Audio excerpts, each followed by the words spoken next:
Welcome back, adventurers, to Let's Play Myst Masterpiece Edition. When last we left off, we'd explored 3 of the 4 ages of Myst, and were about to embark on our journey to the final age, which I believe is Channelwood. So let us have a perusal of the Channelwood journal. This nice decoration on the front of it, this nice green cover. I have called this age Channelwood, and it is a very different world. Though it is exactly how I imagined it, it is still amazing to see it with my own eyes. Water covers this age as far as I can see, except for a small rocky island. Elsewhere there are only trees, which grow directly out of the water. A myriad of thin wooden passageways are built just above the water and disappear into the forest. I assume they were built some time ago, for they appear aged. I am eager to discover more about this land and its people, but I have arrived here late, and I must rest. I was awakened this morning by strange noises coming from a pathway adjacent to the one on which I had slept. I saw a group of monkey-like people heading in my direction. They had not seen me yet. I did not feel threatened by their presence. Their response to me was one that I would never have expected. After staring at me for a short time, they fell to their knees and began what appeared to be some sort of ceremonial worship. I tried to speak to them, but they did not understand my language. Instead, they indicated through enthusiastic hand motions that I was to follow them. As we walked, I began to notice that the waters below us were changing colors.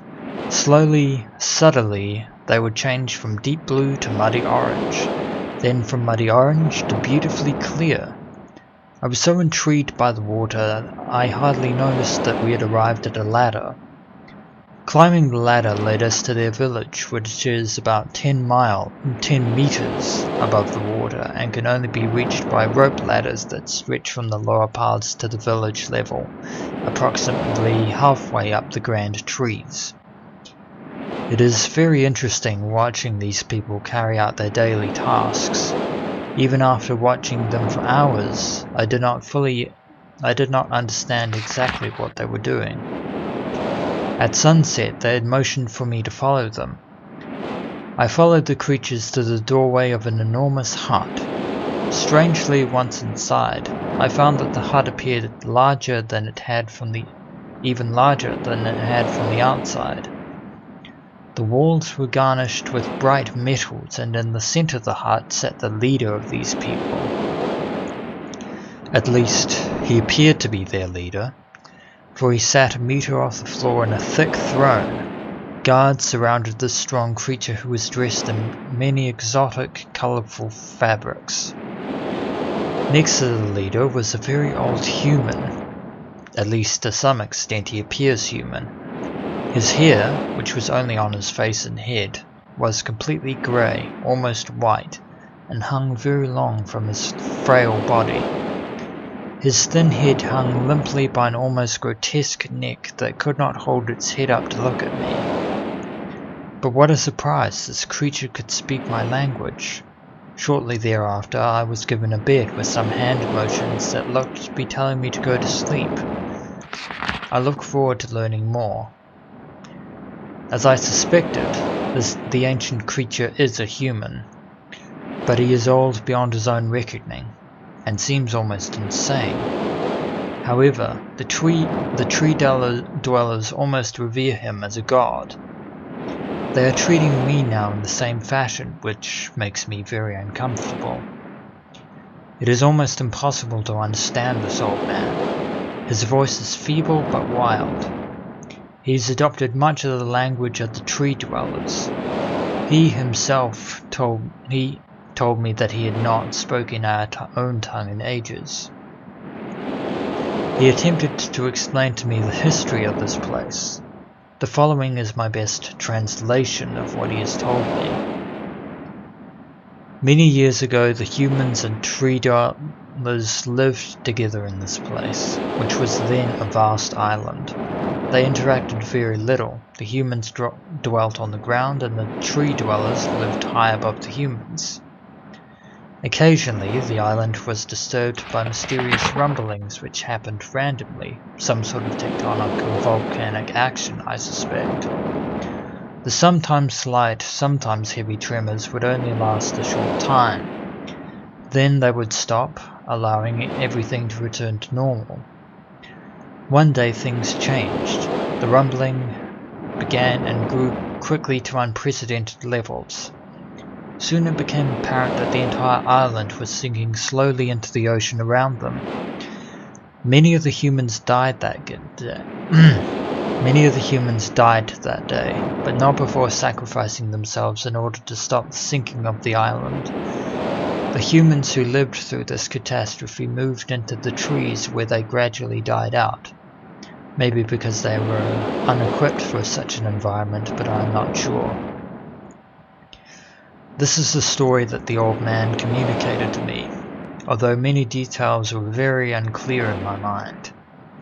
I am especially confused as to how the humans saved the island from completely sinking. In fact, I doubt the accuracy of that part of the story. The island must have stopped on its own. Yet the old man believes in the truth of the story as if he were there. And the tree dwellers worship him, and apparently all humans, as if they were heroes or gods. The old man ended our conversation today with an event which I will never forget. He began gripping my hands tightly, murmuring something about rest and to sleep. He then said, "We had expected you to come sooner." These actions filled me with a sort of immediate dread. With much effort, he stood to his feet. I tried to help, but he pushed me away with more force than I imagined his frail body contained. The tree dwellers quietly surrounded him with very solemn faces. Then they kneeled before him. He walked to each and placed his hand on their heads. All the while he murmured words which I did not understand. Finally he turned to me and smiled.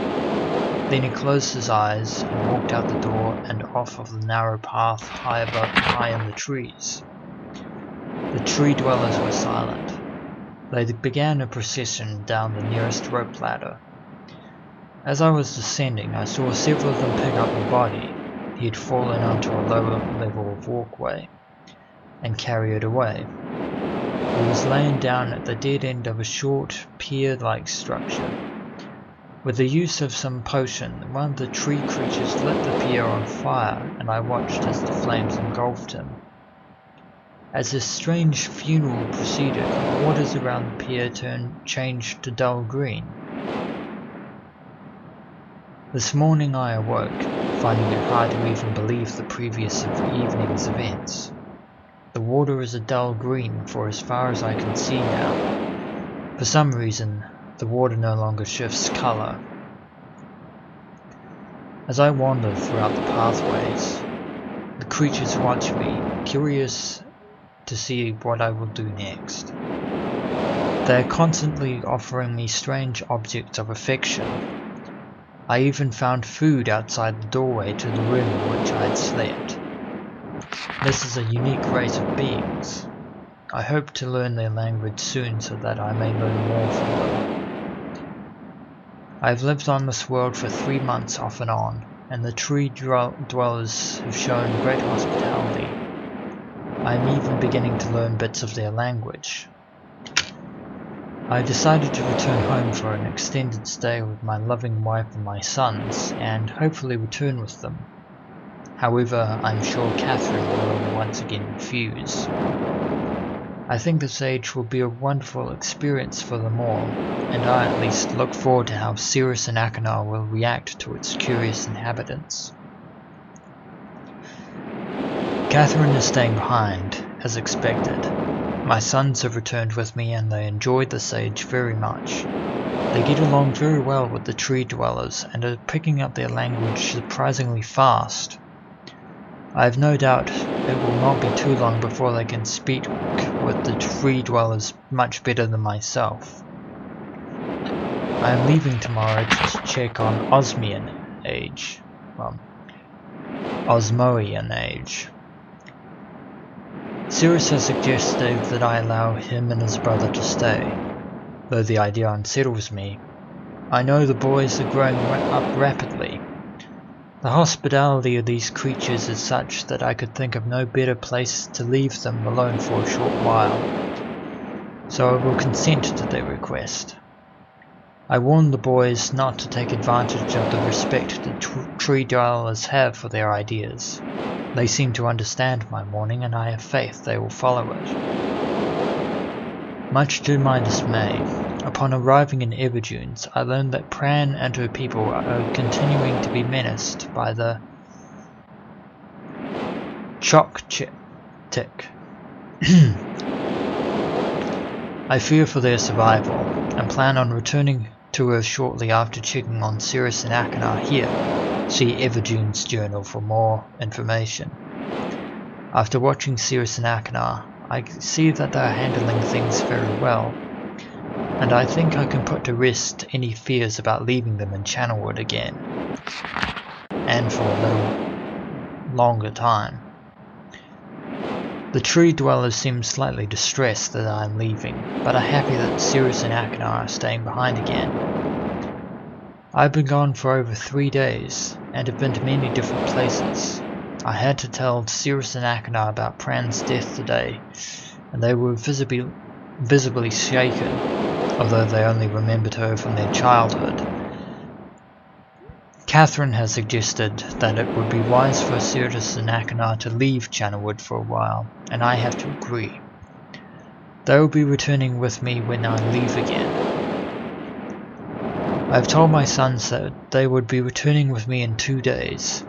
They spent the entire night telling me of an adventure they had experienced in my absence, and it was rather remarkable. It seems they constructed a boat with the creatures and travelled some ways out into the surrounding waters. I enjoy hearing them talk excitedly of their adventures, and am reminded of my own adventures as a child. I finally understand why the tree dwellers have been giving me their many inks and insisting I write with them. Looking through some of my past entries, I see now that the inks have changed from the black I thought they were, to various different colours. I have shown some of the creatures my journal, and they laughed and howled. I did not know they had such a sense of humour. Even now, as I look through this very colourful journal, I cannot help but laugh myself. We will be returning tomorrow, so my sons are with the creatures for the last night here. They have told me they would like to come to Channelwood again, and also asked if they can visit some other ages alone. Though I would have to think over their request, I believe that they have proven to me that they are trustworthy and responsible. Catherine will also have to help me decide whether they are ready for travel alone. For now, I must give my farewells to the creatures, for I do not know how long it will be until I visit this age again. There appears to be a diagram of some sort of tree hut-like structure, some design of a windmill, and apparently some kind of map, supposedly, of the tree village. So that was the reading of the Channelwood Journal. Certainly a lot more information in there than some of the other journals. But when we return, adventurers, we shall venture for the very last time into the tower and find the access keys that we need to unlock the Channelwood Age. As ever, until next we meet.